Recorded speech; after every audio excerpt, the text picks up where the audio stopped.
बिस्मिल्लाहिर्रहमानिर्रहीम। Assistant director ASF का paper आज हम कंप्लीट करेंगे। कल हमने इसके 40 क्वेश्चन किए थे, जिसमें हमने मैथ को सॉल्व किया था और इंग्लिश को सॉल्व किया था। आज नेक्स्ट इसका जो पोर्शन है वो कवर करेंगे। ये एग्ज़ाम 19 तारीख को इवनिंग में हुआ था, तो उसका ये सेकंड पोर्शन है। क्वेश्चन नंबर 41 है हमारे पास। Who won the presidential election in Turkey in 2023? 2023 के अंदर तुर्की में इलेक्शन किसने जीते हैं? सबको पता है किसने जीते हैं जी। रजब तैयब एर्दोगान साहब जो हैं, ये जो हैं इस वक्त प्रेसिडेंट हैं तुर्की के। ये 2003 से बैठे हुए हैं। 2003 से लेके 2014 तक ये प्राइम मिनिस्टर थे। उसके बाद फिर ये प्रेसिडेंट चलते आ रहे हैं, ठीक है।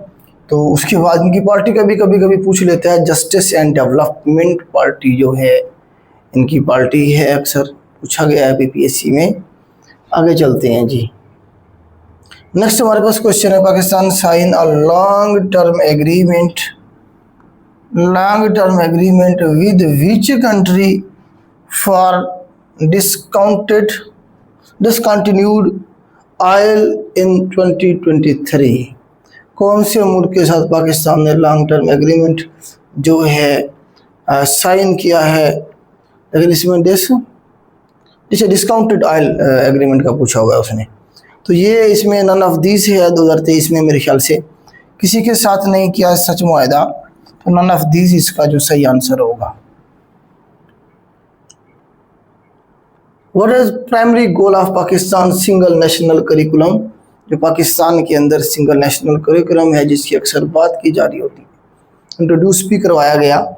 इसका बेसिक मकसद क्या है, प्राइमरी गोल क्या है? स्टैंडर्डाइज, इसका क्या है इसका जी मकसद? Standardize the education across the country, के पूरे मुल्क के अंदर जो एजुकेशन सिस्टम है उसे स्टैंडर्डाइज किया जाए।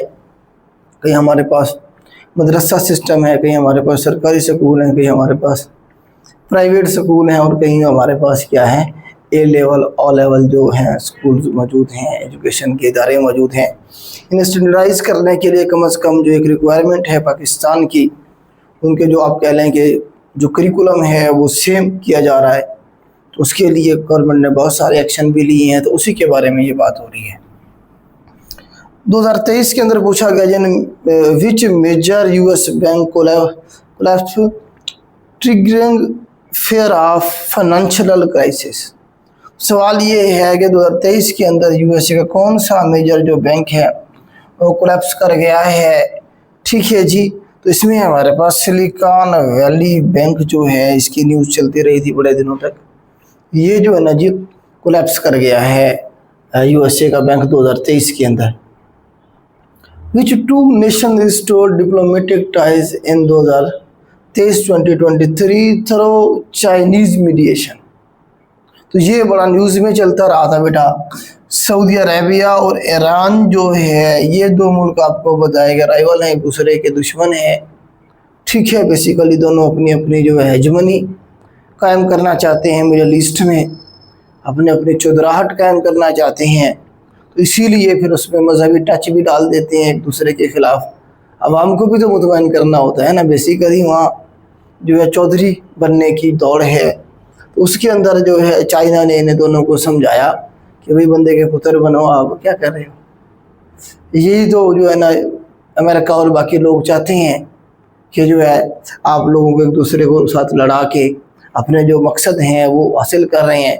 तो आप सारे क्या करो, दोनों दो मेन पार्टनर हैं। मतलब आप कह रहे हैं इस जंग के अंदर मिडल ईस्ट में जो चल रही थी ट्रेड वार टाइप, तो इन्हें बिठाया इकट्ठे, उन्हें कहा कि आपस में मिलजुल के मामला को ठीक करो ताकि ये पूरा रीजन क्या हो, स्टेबल हो। और क्योंकि चाइना ने क्यों किया ये, चाइना अपने इन्वेस्टमेंट करना चाह रहा है इस रीजन में, ईरान में भी करना चाह रहा है, सऊदी अरब में भी करना चाह रहा है, ठीक है। अमेरिका का जो इन्फ्लुएंस है उसे कम करने की कोशिश कर रहा है सऊदी अरेबिया के अंदर। तो इस तरह से ये दो मुल्क थे, इन्हें इकट्ठे बिठाया था चाइना ने कि बैठो और अपने मामला को तय करो। बहुत सारे मामला इन्होंने तय कर लिए थे। फिर उसके बाद हमारे पास 15वीं ब्रिक्स समिट है 2023 में जो हुई है, ये किसने होस्ट की है जी? साउथ अफ्रीका ने की है। 2023 वाली ब्रिक्स के हवाले से अलग से मेरा लेक्चर पड़ा हुआ है, ठीक है, वो आप देख लेंगे यूट्यूब के ऊपर। What is the main theme of Pakistan updated national security policy जो है 2023 की जो आई है, उसका मेन थीम क्या है? तो उसका मेन थीम इकोनॉमिक सिक्योरिटी है, क्योंकि किसी मुल्क की इकोनॉमी जितनी बेहतर होगी, अच्छी होगी, उतना ही उसकी जो सिक्योरिटी है वो बेहतर होगी। तो इकोनॉमिक सिक्योरिटी जो है, मतलब सिक्योरिटी को इकोनॉमिक के साथ, जब आपके पास पैसे ही नहीं होंगे तो आप सिक्योरिटी पे क्या खर्च करेंगे?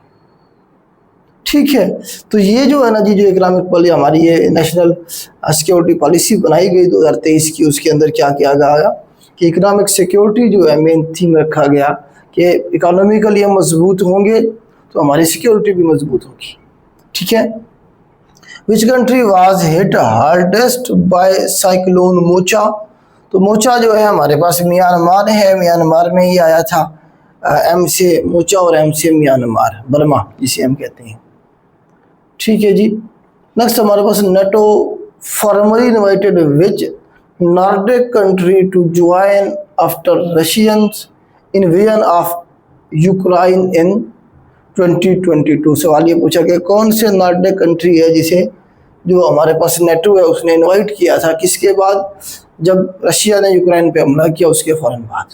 तो नॉर्डिक कंट्री पहले आपको पता होना चाहिए कौन कौन सी है हमारे पास। नॉर्डिक में नॉर्वे आ जाएगा हमारे पास, स्वीडन आ जाएगा, फिनलैंड आ जाएगा, और उसके बाद आप ये देखें कि हमारे पास जो है ना जी डेनमार्क आ जाएगा, और हमारे पास आइसलैंड आ जाएगा। ये नॉर्डिक कंट्रीज हैं जिन्हें हम स्कैंडिनेवियन कंट्रीज भी कहते हैं। यूरोप का नॉर्थ वाला हिस्सा, इसीलिए नॉर्डिक, यूरोप का नॉर्दर्न कंट्रीज ये बनते हैं। तो इसमें हमारे पास स्वीडन को इनवाइट किया गया था कि आप भी क्या करें, ज्वाइन कर लें नेटो को, वरना रशिया आपके ऊपर भी हमला कर देगा। फिनलैंड ने पहले ज्वाइन कर लिया था, उसके बाद स्वीडन ने भी अब ज्वाइन कर लिया है। अब नेटो के जो मेंबर हैं वो 32 हो गए हैं स्वीडन के मिलने के बाद। स्वीडन 2024 में इसका हिस्सा बना है। ठीक है। नाटो क्या है बेसिकली ये एक मिलिट्री अलायंस है। ठीक है, अमेरिका और उसके हवारियों का। नाटो बेसिकली आप देखें ना, नॉर्थ अटलांटिक ट्रीटी ऑर्गेनाइजेशन, मतलब अटलांटिक जो ओशन है उसके जो नॉर्थ वाले कंट्रीज हैं उन्होंने मिलकर एक मिलिट्री अलायंस बनाया हुआ है यूरोप की सिक्योरिटी के लिए, और अमेरिका और कनाडा ये जो मुल्क हैं इनकी सिक्योरिटीज़ के लिए। वो become the first female prime minister of Italy. तो इटली की पहली फीमेल प्राइम मिनिस्टर जो बनी उनका क्या नाम है जी, ये पूछा गया था हमारे पास। तो जॉर्जिया मेलोनी साहिबा हैं जी, बड़ी ज़बरदस्त खातून हैं। एंजेलिना मेरिकल तो जर्मनी की थी बेटा, ये तो वैसे नहीं बनती। ठीक है, बाकी मैरीन ली पेन ये भी नहीं है। जॉर्जिया मेलोनी जो है ये इटली की क्या बनी है जी, फर्स्ट फीमेल प्राइम मिनिस्टर बनी है, अभी तक बैठी हुई हैं, अभी यही है। Pakistan faced a major electricity blackout in January 2023 पूछा गया जी ड्यूरिंग इट्स। तो क्यों हुआ था ये जो ब्लैकडाउन हुआ था इलेक्ट्रिसिटी का 2023 के अंदर, तो क्यों हुआ था, उसकी वजह क्या थी? तो फॉल्टी ग्रिड सिंक्रोनाइजेशन की वजह से, मतलब ग्रिड सिस्टम जो था हमारा वो बैठ गया था, उसे फिर दोबारा बहाल होने में टाइम लगे थे, चंद एक घंटे लगे थे। साइबर अटैक भी नहीं हुआ था, फ्यूल शॉर्टेज भी नहीं थी, बल्कि क्या बताया गया गवर्नमेंट की तरफ से कि जो ग्रिड स्टेशन है हमारे उनके अंदर जो है ना जी क्या है जी, कोई इशू आया है तो 2-4 घंटों के बाद वो फिर बहाल कर दिया जाएगा। इस तरह से बहाल कर दिया गया था। चाइना पाकिस्तान इकोनॉमिक कॉरिडोर के हवाले से है जी, CPEC के हवाले से इंटर विच फेज इन 2023 में जो हमारा चाइना पाक चाइना जो है हमारे पास CPEC कौन से फेज में इंटर हुआ है? प्लानिंग फेज में हुआ नहीं, प्लानिंग फेज तो 2015 में ये शुरू किया गया था CPEC, तब हमने प्लानिंग की थी। अर्ली हार्वेस्ट नहीं, अर्ली हार्वेस्ट में भी नहीं है, इंडस्ट्रियलाइजेशन की तरफ चला गया। इंडस्ट्रियलाइजेशन, अब हम इंडस्ट्री लगा रहे हैं CPEC के तहत, इंडस्ट्रियल जोन बना रहे हैं।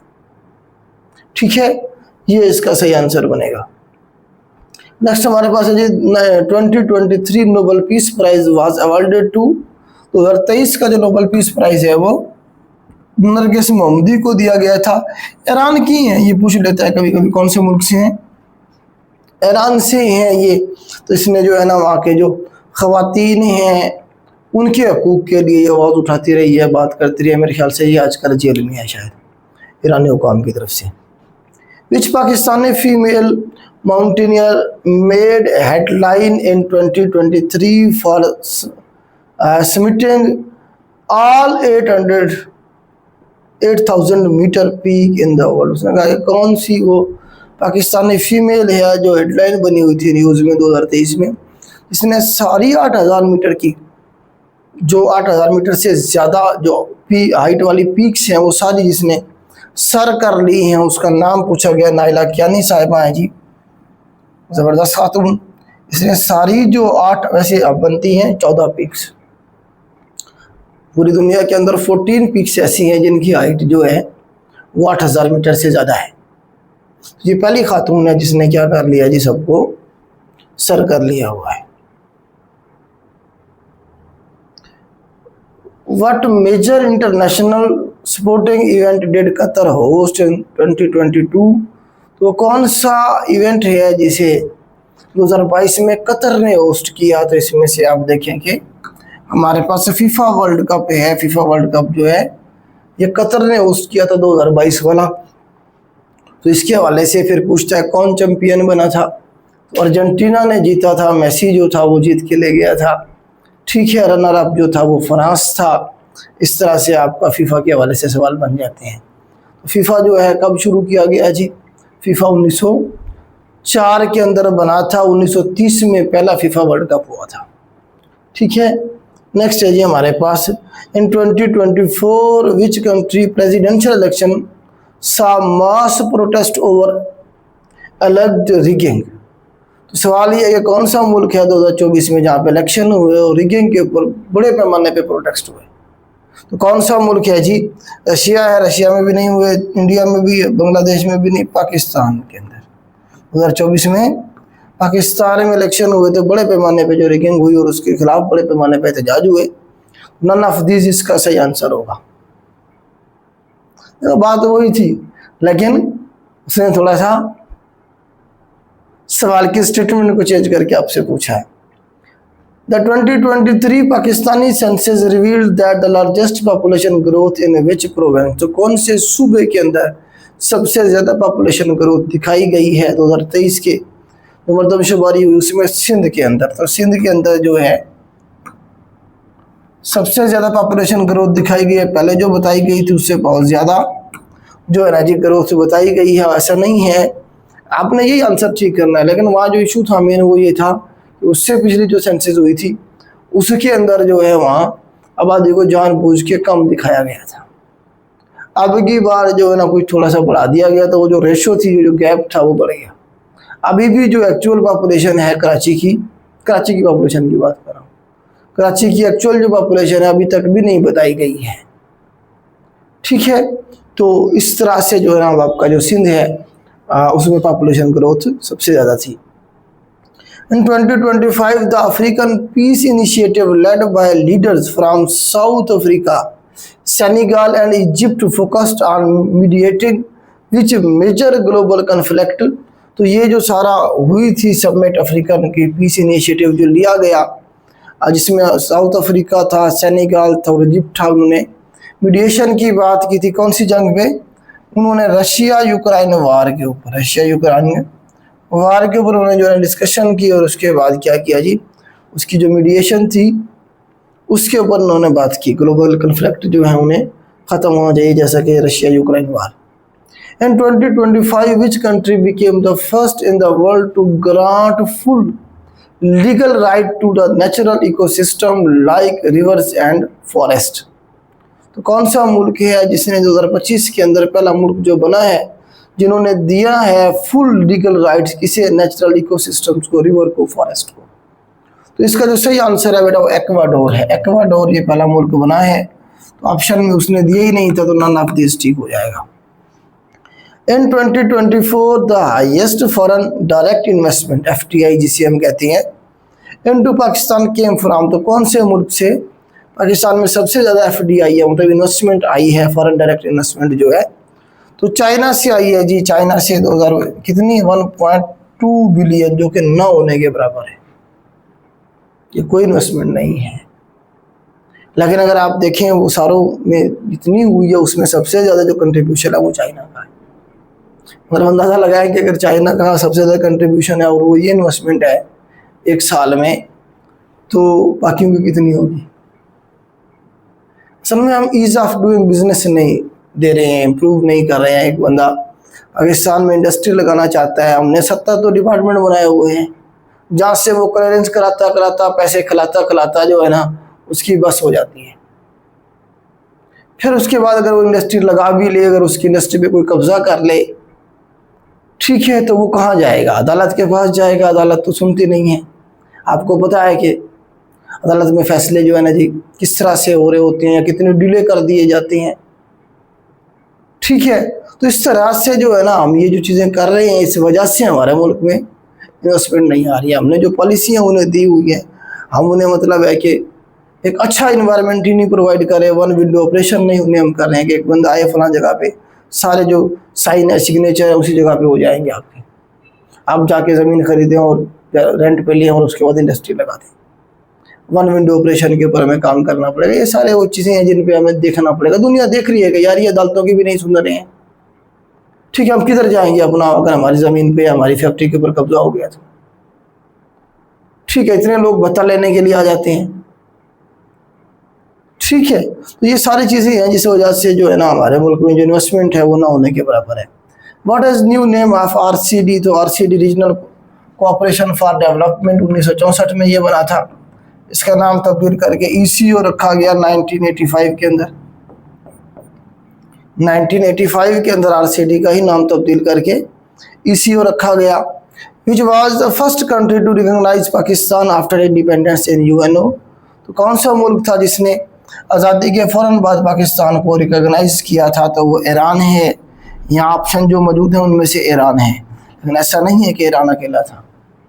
ईरान के साथ Saudi Arabia, kingdom of Saudi Arabia ने भी ज्वाइन कर लिया, मतलब अगस्त कर लिया था पाकिस्तान को। 14 अगस्त को ही ईरान ने भी कर लिया था, और टर्की ने।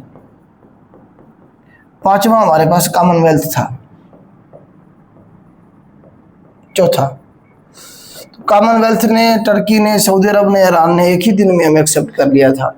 हाँ, उनमें ये हो सकता है कि एक ही दिन के अंदर पहले इसने किया हो फिर उन्होंने किया हो, ठीक है।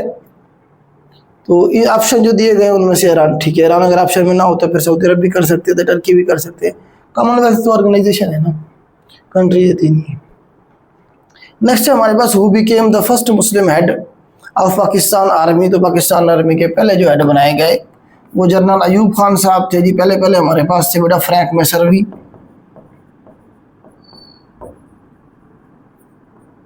फ्रैंक मैसर्वी थे, अंग्रेज था। दूसरा हमारे पास डगलस ग्रेसी था।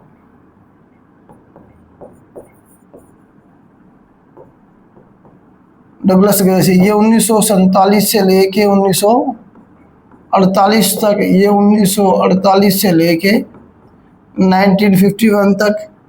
डगलस ग्रेसी वो आर्मी चीफ था जिसने जिन्ना का कहना नहीं माना था। पिछले दिनों सवाल भी बना था PPSC में कि वो कौन सा आर्मी चीफ था जिसने जो है जिन्ना की बात नहीं मानी थी कि जब जिन्ना साहब ने कहा कश्मीर में अपनी फौजें भेजो, जब इंडिया ने हमला कर दिया था कश्मीर पे, तो इसने जिन्ना साहब की बात मानने से इनकार कर दिया। इसने कहा जी मैं तो आपको जवाब दे ही नहीं, मैं तो मुल्क बरतानिया को या फिर लॉर्ड माउंटबेटन को जवाब दूँ। इस तरह से जो है ना जी इंडिया ने फिर सारे कश्मीर पर कब्जा कर लिया था। डगलस ग्रेसी जो था, इसके बाद फिर जनरल अयूब खान आया 1951 में। 1951 में आया और ये 1958 तक आर्मी चीफ रहा। फिर जनरल मूसा खान आ गया था। उसके बाद फिर ये जो है ना जी मार्शल आर्ट एडमिनिस्ट्रेटर बना। फिर ये रहा था अयूब खान बाद 68 तक, लेकिन ये मार्शल आर्ट एडमिनिस्ट्रेटर बन गया, फिर ये प्रेसिडेंट बन गया। तो एज ए आर्मी चीफ 51 से 58 तक रहेगा एज ए आर्मी चीफ, ठीक है जी। कमांडर इन चीफ का सीट हुआ करती थी। तो पहला मुस्लिम, ओवरऑल तीसरा, इसके बाद ये आया था तीसरा, ओवरऑल तीसरा, अगर मुसलमानों में पहला, ठीक है। नेक्स्ट है जी हमारे पास the Abbasid governor dash came to Sindh in 140 हिजरी या 757 AD की बात हो रही है ये। तो कौन सा गवर्नर आया था जी हमारे पास? हिशाम बिन अमर अत तगलीबी, इस तरह से इनका पूरा नाम था जी। ये कौन थे जी? ये पहले अब्बासियों के गवर्नर थे जो सिंध तशरीफ लाए थे। ठीक है, याद रहेगा।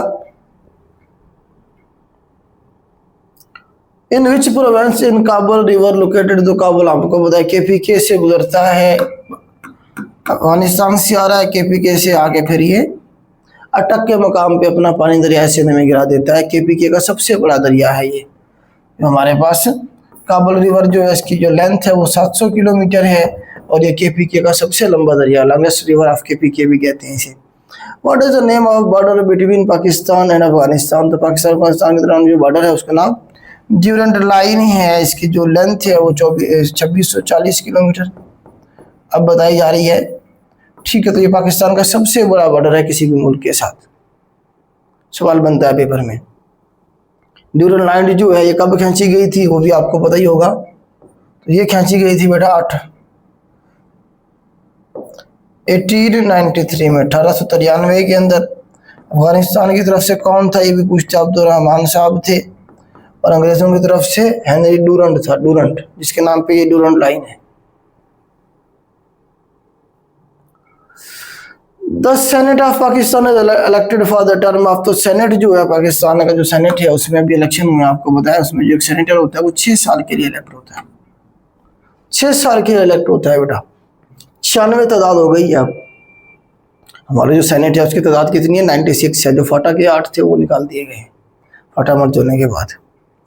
अब proper definition of Muslim in incorporated in the constitution of, सवाल ये है कि प्रॉपर एक मुसलमान की डेफिनेशन कौन से कॉन्स्टिट्यूशन में शामिल की गई थी? तो 1973 के कानून में ये शामिल की गई है कि मुसलमान वो होगा जो नबी पाक, जो अल्लाह ताला की ज़ात के ऊपर उनकी वादियानियत पे जो यकीन रखता है, वो तो है सभी रखते हैं, लेकिन साथ में दूसरी कंडीशन ये लगाई गई कि वो नबी पाक सल्लल्लाहु अलैहि वसल्लम को भी आखिरी नबी मानता होगा। क्योंकि कादियानियों का मसला था, कादियानियों को गैर मुस्लिम करार देना था क्योंकि वो नबी पाक को आखिरी नबी नहीं मानते हैं। ठीक है, तो मुसलमान की प्रॉपर डेफिनेशन दी गई कि मुसलमान वो है जो अल्लाह ताला की ज़ात को पे ईमान लाए और साथ में नबी पाक सल्लल्लाहु अलैहि वसल्लम को अल्लाह का आखिरी नबी तस्वर करे। ठीक, आखिरी नबी, नबी नहीं, आखिरी नबी तस्वर करे। वो क्या होगा? मुसलमान होगा, बाकी सारे मिनॉरिटीज़ में चले जाएंगे। ठीक है, तो ये 1973 के कानून में इसे डाला गया है। When was Phata merge into KPK, तो फाटा जो है 31 मई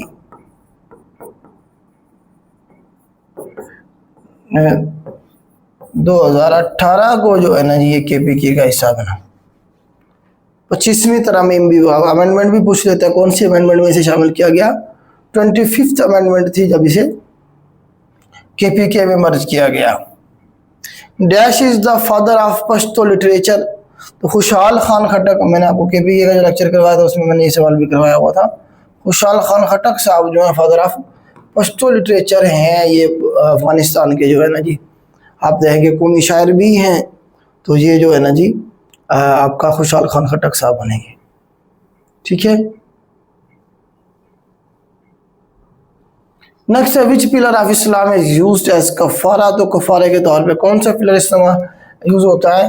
तो फास्टिंग जो रोज़ा है उसे कहा जाता है कि ये इसमें कफारे का जो अक्सर लफ्ज़ है वहाँ पे यूज़ किया जाता है। रोज़ा आपने तोड़ दिया तो उसका क्या करते हैं, फिर उसका कफारा अदा करते हैं आप। ठीक है, Tarjumanul Quran is written by, Tarjumanul Quran जो है किसने लिखी? अबुल कलाम आज़ाद साहब ने लिखी थी जी।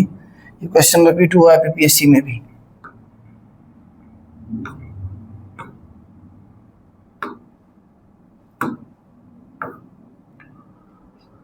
Punishment for false accusation of zina is mentioned in which surah of Holy Quran?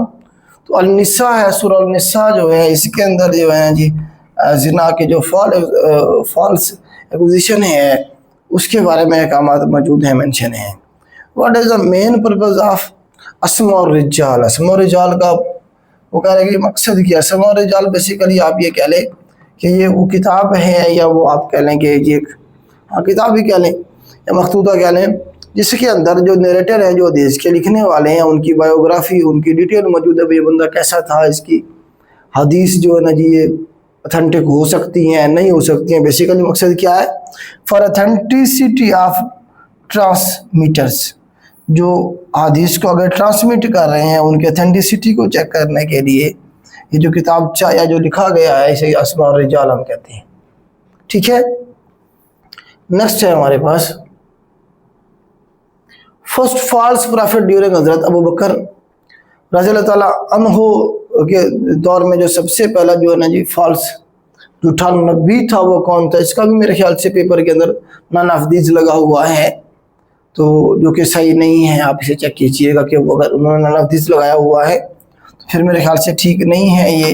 इसका जो सही आंसर है वो मुसल्लमा बनेगा। मुसल्लिमा जो था ये वो झूठा नबी था जिसने नबी पाक के दौर में ही अपनी नबूवत का दावा कर दिया था, और उसके बाद आप देखें कि इसने क्या किया था, नबी पाक सल्लल्लाहु अलैहि वसल्लम को ख़त लिख दिया था कि जो मुझे भी नबूवत मिल गई है तो आधी जो हुकूमत है मेरे हवाले कर दें। तो फिर नबी पाक ने जवाब में इसे लिखा था कि मुसल्लमा कज़्ज़ाब के नाम, तो कज़्ज़ाब का जो टाइटल था इसके लिए लक़ब जो था नबी पाक ने इसे दिया था। फिर जब नबी पाक सल्लल्लाहु अलैहि वसल्लम इस दुनिया से चले गए तो उसके बाद जो है ना इसने बराबर जंग लड़ी अबू बकर सदीक साहब के दौर में मुसलमानों के साथ। जब अबू बकर सदीक साहब ने फैसला किया कि जो झूठे नबी हैं उनके खिलाफ मैं क्रैक डाउन करूँगा, तब तो इन्हें जो है ना अल्टीमेटली शिकस्त दी थी जाके खालिद इब्न वलीद ने, और इसका जो सर काटा था, इसे जो मारा था, वही वैशी था जिसने हज़रत हमज़ा को भी शहीद किया था। वो बाद में मुसलमान हो गया था, फिर मुसलमानों की तरफ से वो लड़ता रहा, उसने जाके बर्छी मारी थी इसे भी, मुसलमा को भी, मुसलमा कज़्ज़ाब को। इस तरह से ये मरा था अबू बकर सदीक साहब के दौर में। ठीक है, असवद अंसी भी जो है ना उसके बाद बड़ा वो मतलब इसने भी नबी पाक के दौर में ही कर दिया था, असवद अंसी ने भी, इसे भी मारा गया था अलग से। तलहा भी इसी दौर में था, तो तलहा जो था वो तो फिर बाद में भाग गया था, जंग हार गया था, और ये भाग गया था और फिर जो है ना जी उसने इस्लाम कबूल कर लिया था। ठीक है, तो ए बनना चाहिए इसका मुसल्लिमा कज़्ज़ाब। ये 3-4 ही थे, 3 ये हो गए। चौथा वो थी सज्जा बिन हारसा, वो जो लेडी थी, औरत थी, उसने भी नबूवत का दावा कर दिया। उसने कहा ये मर्द दावा कर रही है तो मैं क्यों पीछे रह रही हूँ, तो औरत भी जो है ना नबी होनी चाहिए। वो भी बाद में मुसलमान हो गई थी, वो भाग गई थी, जंग हार गई थी। अच्छा, एक सवाल और बनता है यार, कौन से वो 2 झूठे नबी थे जिन्होंने नबूवत का दावा किया और फिर उन्होंने आपस में शादी कर ली? तो मुसल्लिमा और सज्जा बिन हारसा, ये 2 थे, मियाँ बीवी बन गए थे बाद में। पहले ये दोनों नबूवत के दावेदार थे। फ्रॉम हुम डिड हज़रत बिलाल लर्न अजान, तो बिलाल को अजान किसने सिखाई थी जी?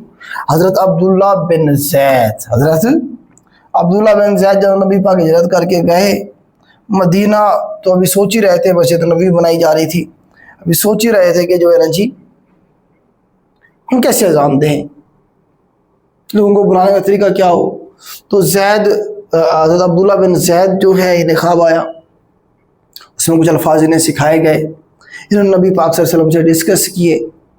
ठीक है, और उसके बाद इन्होंने जो है ना नबी पाक सल्लल्लाहु अलैहि वसल्लम को अल्फाज पसंद आए, तो नबी पाक ने कहा इन्हें कि आप ये अल्फाज हज़रत बिलाल को सिखा दें। हज़रत बिलाल की आवाज़ बहुत लाउड थी, तो इन्होंने उन्हें अल्फाज सिखाए, उन्होंने फिर अजान देना शुरू कर दी। तो इसका मतलब ये नहीं है कि इन्होंने किससे, हज़रत बिलाल ने किससे, हाँ ये ठीक है, हज़रत बिलाल लर्न अजान, हज़रत बिलाल ने किससे अजान सीखी? तो हज़रत अब्दुल्ला बिन ज़ैद से सीखी थी। ठीक है, ये फर्स्ट हिजरी का वाक़या है। सलात जुमा बिकेम ऑब्लिगेटरी, तो नमाज जुमा जो है कब जो है ना जी ये जो है फ़र्ज़ हुआ, तो इसका भी जवाब देखिएगा आफ्टर हिजरा। ठीक है, अगर इसका कोई और आंसर लगा हुआ है तो वो गलत है बेटा। आफ्टर हिजरा, हिजरत के पहले साल जो था ये जो नमाज है, नमाज जुमा है, वो पढ़ा गया था, फ़र्ज़ हुआ था। बिफोर हिजरत गलत है, हिजरत से पहले नहीं था। आन फतह मक्का नहीं, ये तो बहुत देर हो गई थी, नन ऑफ दीस। ठीक है, तो आफ्टर हिजरत ठीक होगी बेटा, या पहली हिजरी का आप कह सकते हैं, हिजरत के पहले साल में हुआ था। Personal items like cloth and furniture जो हैं, उसमें सवाल ये है ज़कात इज़ नॉट ड्यू ऑन, तो ज़कात उसने किस चीज़ के ऊपर नहीं हो सकती है? पर्सनल जो पहनने वाले आपके कपड़े हैं या कोई फर्नीचर है उसके ऊपर ज़कात नहीं है, जो पर्सनल इस्तेमाल में आपकी चीज़ें मौजूद हैं। ठीक है, ज़कात किस चीज़ पे है जी? कैश के ऊपर है, जानवरों के ऊपर है, इसी तरह से आपके पास गोल्ड या और कोई चीज़ इस तरह की प्रॉपर्टी मौजूद है तो उसके ऊपर जो है ना जी आपकी ज़कात होगी। What is the literal meaning of term सुन्ना? तो सुन्नत के जो लिटरल मीनिंग है वो क्या है जी? द वे और प्रैक्टिस। सुन्नत का मतलब क्या है? नबी पाक ने जो किया, करके दिखाया, वे वो तरीकाकार या प्रैक्टिस जो है उसे क्या कहेंगे? हम सुन्नत कहेंगे। ठीक है। व्हाट डज द टर्म असनाद, असनाद जो है रेफर टू द हदीस। सनद की जमा असनाद है हमारे पास, तो चेन ऑफ नरेटर, जो नरेटर हैं, जो हदीस लिखने वाले हैं, उनकी जो चेन है ऊपर से नीचे, वो फलां का शागिर्द, वो फलां का शागिर्द, वो फलां का शागिर्द, ये हमारे पास सनद कहलाती है। इसकी सनद फलां से जाके मिलती है। अक्सर आपने सुना होगा मौलवी हजरात को कहते हैं जी ये जो हदीस है या इसका जो नरेटर है, इसकी जो सनद है इस हदीस की, इस बात की, वो आखिर पे जाके हदीस से जाके मिलती है। ठीक है, इस तरह से जो है ना जी ये सनद का मतलब है चेन ऑफ नरेटर, जिन्होंने इसे नरेट किया, फलां के बाद फलां, फलां के बाद फलां, फलां के बाद फलां। What is the common weakness in physical security? Plans जो है उसमें कॉमन वीकनेस कौन सी है? यूज ऑफ मेटल डिटेक्टर्स नहीं, हमारे पास बहुत है metal detector. Lack of trained security person, over reliance on CCTV, नहीं सीसीटीवी ठीक इंफॉर्मेशन देते हैं तो ये ठीक है बेटा। Lack of trained security personnel जो है अगर हमारे पास होंगे तो वो प्रॉपर ना सिक्योरिटी चेक करेंगे, मेटल डिटेक्टर्स को प्रॉपर यूज नहीं कर सकते, सीसीटीवी को भी प्रॉपर यूज नहीं कर सकेंगे। द मैन ट्रैप जो है used in physical security. Man trap आपको पता है कि टू गेटेड जो है ना जी इस तरह से एक बना होता है गेट टाइप, उसमें से को गुजारते हैं लोगों को, जहाँ से उसे पूरा स्कैन करके उसमें कोई चीज़ है तो वो देख ली जाती है। तो क्या है जी? Prevent tailgating into secure areas, ये ऑप्शन इसका ठीक बनेगा। कैच इंट्रूडर्स ऑटोमेटिकली, नहीं ये भी नहीं बनता। Alert police during an intrusion, ये भी नहीं बनता, तो ये बनेगा prevent tailgating into secure areas. तो वहां से फिर आप आगे सिक्योर एरियाज की तरफ जा रहे होते हैं उसमें से गुजर के। नेक्स्ट है जो हमारे पास physical security cards are useful for controlled access. जो सिक्योरिटी कार्ड्स होते हैं वो यूजफुल होते हैं कंट्रोल्ड एक्सेस के लिए। Which of the following applies to them, तो उनके ऊपर क्या अप्लाई होता है? All officer personnel working in a controlled environment need to have security card, हाँ होने चाहिए, ज़रूरी है। पता होगा कौन सा बंदा सिक्योरिटी का है कौन सा नहीं है। कहीं कोई इशू हो जाए तो किसी बंदे ने अगर इन्फॉर्मेशन देनी हो सिक्योरिटी को तो पता हो तो होगा कम से कम ये सिक्योरिटी गार्ड ऐसी हमने इन्फॉर्मेशन देनी है। ठीक है।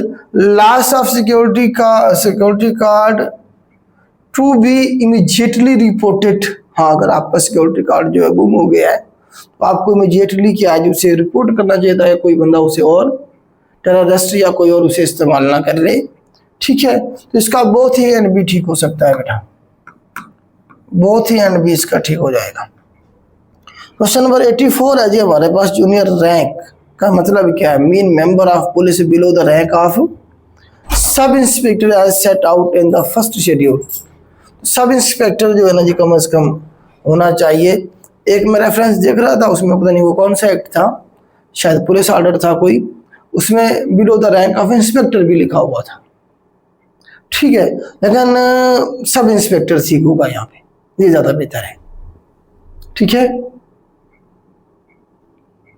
Cyber law in Pakistan included, तो साइबर लॉ जो है पाकिस्तान के अंदर, ये दोनों लॉ साइबर लॉ ही थे। ये पहला लॉ था साइबर इलेक्ट्रॉनिक ट्रांजैक्शन ऑर्डिनेंस 2002 और उसके बाद इलेक्ट्रॉनिक साइबर क्राइम बिल 2007, अभी से रिप्लेस कर दिया गया वैसे 2016 में।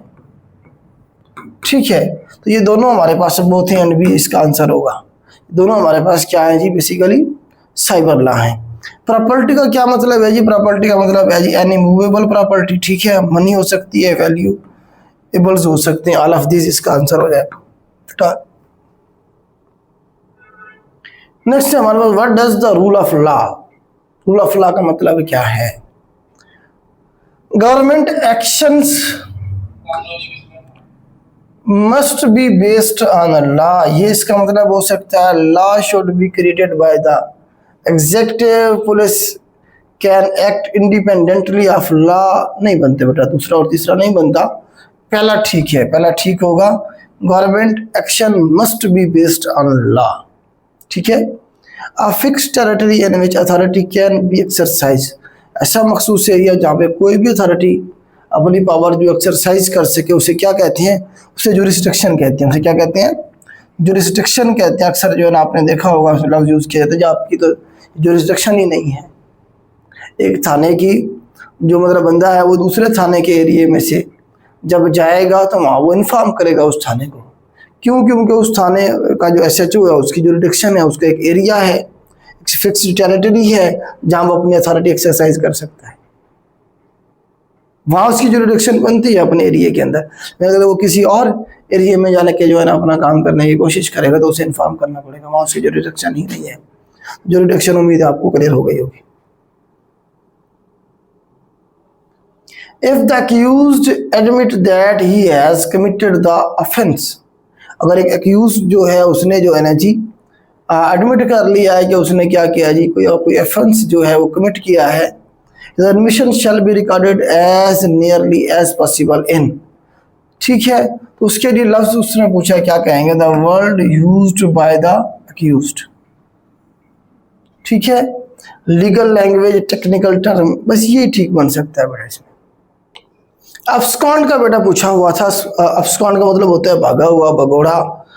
To hide from criminal proceedings, मतलब जो बंदा जो क्रिमिनल प्रोसीडिंग है उसे भागा हुआ हो, छुपा हुआ हो, ठीक है। To hide from friend, to hide from family, family और फ्रेंड से नहीं, जो कोई जुर्म करे और जुर्म करके भाग जाए, अदालत को मतलूब हो, मतलूब का लफ्ज इस्तेमाल कर सकते हैं आप, या कानून नाफिज करने वाले इदारों को मतलूब हो।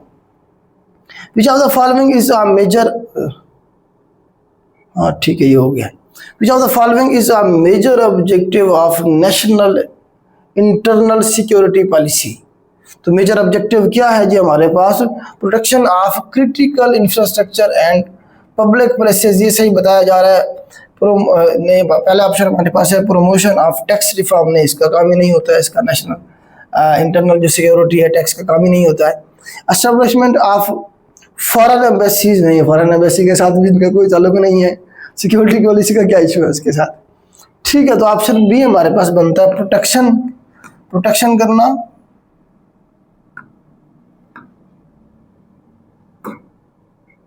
प्रोटेक्शन करना किस चीज की प्रोटेक्शन जी, नहीं, protection of critical infrastructure and public places, इनकी प्रोटेक्शन करना जो है मेन जो है ना ऑब्जेक्टिव है हमारे नेशनल इंटरनल सिक्योरिटी पॉलिसी का, ठीक है। क्वेश्चन नंबर 92 है how people involve in kidnapping for ransom, hostage taking और hijacking commits the offence of, तो ये सारे जो ऑफेंस हैं ये टेररिज्म में आते हैं, इसमें आएंगे, टेररिज्म में आएंगे, फलाने high terrorism, none of the, नहीं, टेररिज्म की डेफिनेशन में यही आता है वो जो बंदा किडनैपिंग में इन्वॉल्व हो, ठीक है, होस्टेज बना ले, लोगों को मतलब बंदी बना ले, हाईजैकिंग कर ले, इन सारे के सारे जो ऑफेंस हैं ये किस चीज़ में आते हैं, टेररिज्म में आते हैं, दहशतगर्दी में आते हैं।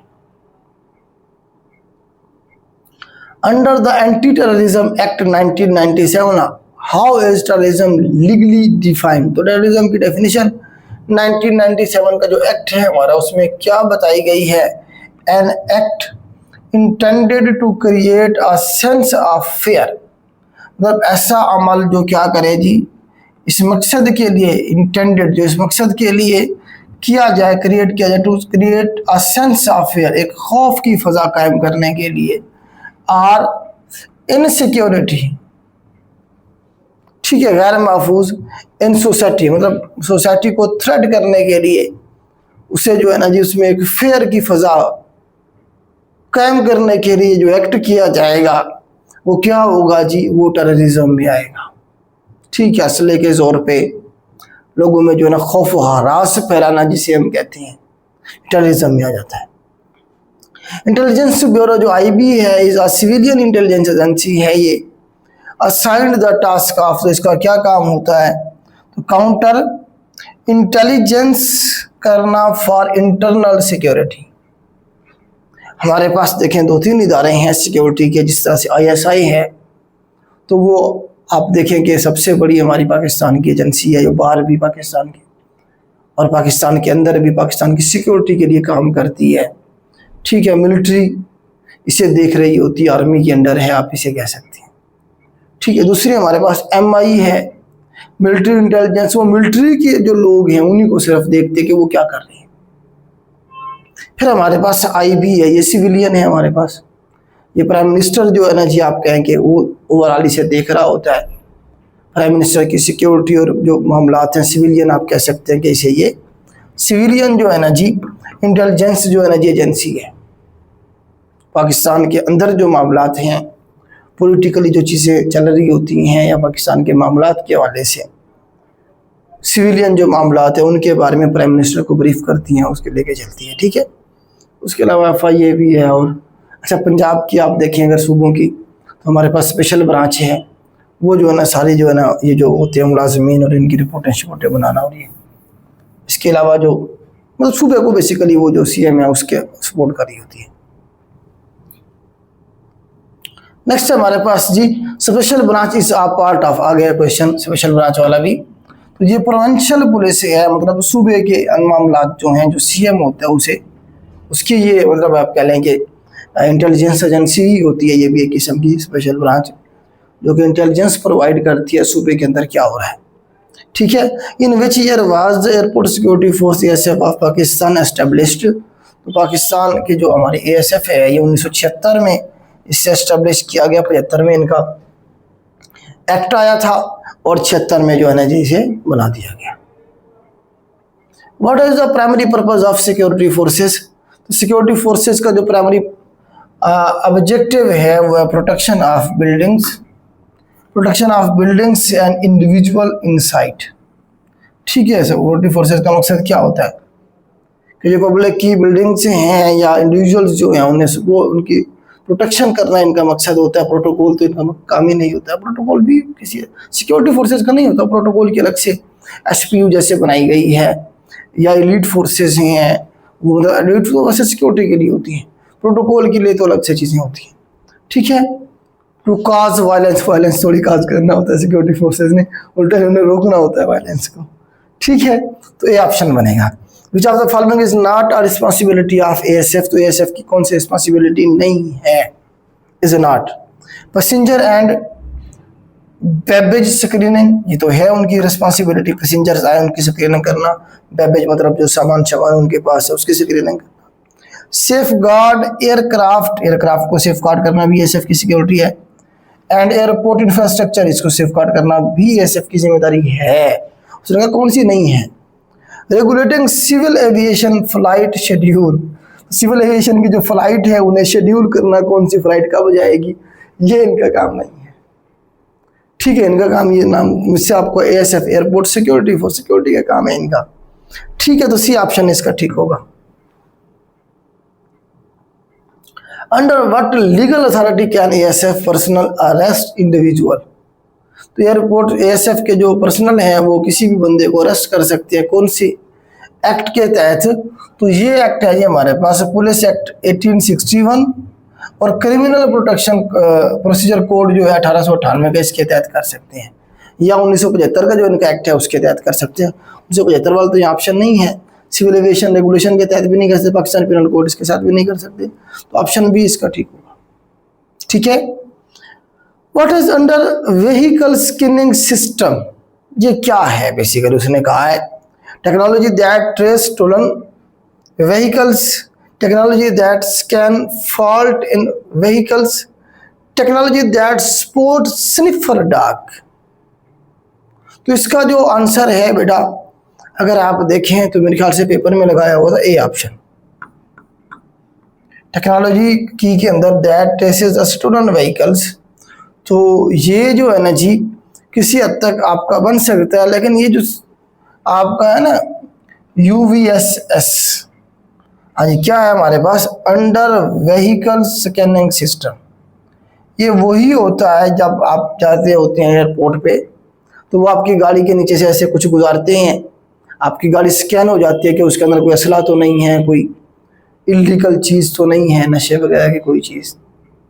जो ये वही मतलब टेक्नोलॉजी होती है जो स्नाइपर डॉग्स जो हैं वो यूज़ कर रहे होते हैं। और सारे एरियाज ऐसे होते हैं जहाँ पे हम चीज़ें सस्पेक्ट करने के लिए जो डॉग्स हैं उन्हें यूज़ करते हैं, स्नाइपर डॉग्स जिन्हें हम कहते हैं, सूंघ के बता देते हैं यहाँ ये चीज़ मौजूद है।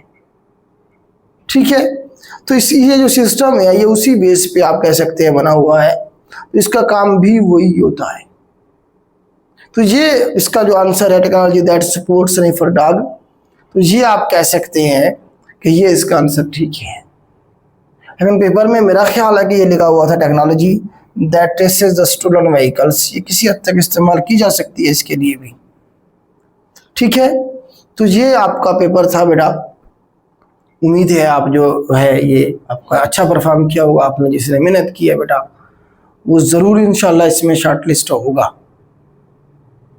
नेक्स्ट एग्ज़ाम की तैयारी करें। आज के लिए इतना ही, अल्लाह हाफ़िज़।